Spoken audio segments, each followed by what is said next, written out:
جس وقت بارگاہ رب العالمین میں پہنچتے ہیں تو یہ ادا اللہ تعالیٰ کو بڑی پسند ہے کہ بندہ اس کی بارگاہ میں بغیر سلے ہوئے 2 کپڑوں کے ساتھ آئے، حتیٰ کہ سفر میں لگی ہوئی گرد و غبار بھی حاجی ہٹاتا نہیں۔ اللہ کو یہ پسند ہے۔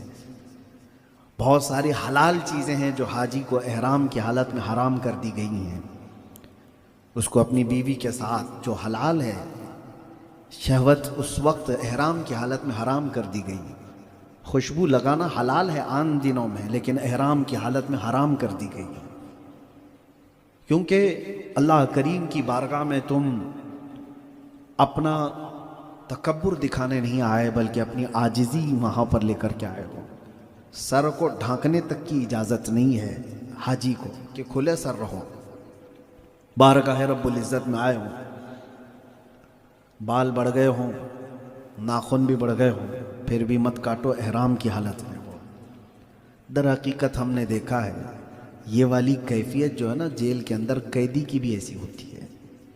دنیا سے دور جب اندر آتا ہے تو نہ اسے کپڑوں کا ہوش ہوتا ہے، نہ اپنے بالوں کا، خوشبو لگانا تو دور کی بات ہے۔ وجہ یہ ہے کہ ساری دنیا اس سے دور کر دی گئی ہوتی ہے اور دیواروں کے اندر وہ قید ہوتا ہے۔ اور میرے آقا صلی اللہ تعالیٰ علیہ وسلم جب حرم شریف میں آتے تھے، اللہ اکبر، کیا کہتے تھے؟ ایک جملہ میں بتاؤں۔ حضور جب حرم مکہ میں آتے تھے تو یوں کہتے تھے، جئت الیک حاربا یا اللہ، اے اللہ میں دنیا چھوڑ کر بھاگ کر تیرے پاس آیا ہوں، میں دنیا سے بھاگ کر تیرے دربار میں آیا ہوں۔ اب سوچو حضور کے پاس کون سی دنیا تھی جو چھوڑ کر کے آئے؟ کون سی دنیا تھی؟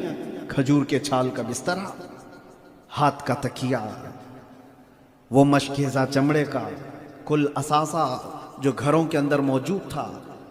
فرمایا گیا حضور پاک صلی اللہ علیہ وسلم کی ازواج مطہرات جتنی بھی تھیں، ان کے گھر جو مدینے میں بنے ہوئے تھے، کسی بھی گھر کا دروازہ نہیں بنا تھا، پردے لٹکے رہتے تھے، اور کسی بھی زوجہ کا گھر اتنا اونچا نہیں تھا کہ ہاتھ اٹھایا جا سکے، بلکہ سر چھت پہ لگ جاتا تھا۔ یہ دنیا ہے جو حضور پاک صلی اللہ علیہ وسلم کے پاس تھی، اور حضور کہہ رہے ہیں میں وہ دنیا چھوڑ کر کے اے اللہ بھاگ کر تیرے دربار میں آیا ہوں۔